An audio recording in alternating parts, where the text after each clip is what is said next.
Good morning and welcome to the MAHI kitchen. Today we're going to be making spicy tuna steaks with MAHI's fish marinade and with an avocado and mango salsa. So let's get going. So we're going to marinate the tuna for at least half an hour in the fridge.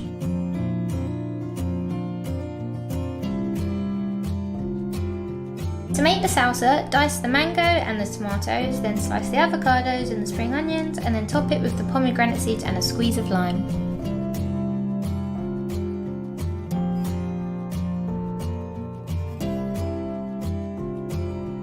Melt the coconut oil in a pan on a high heat and add the tuna steaks. Cook on each side for about 2 minutes.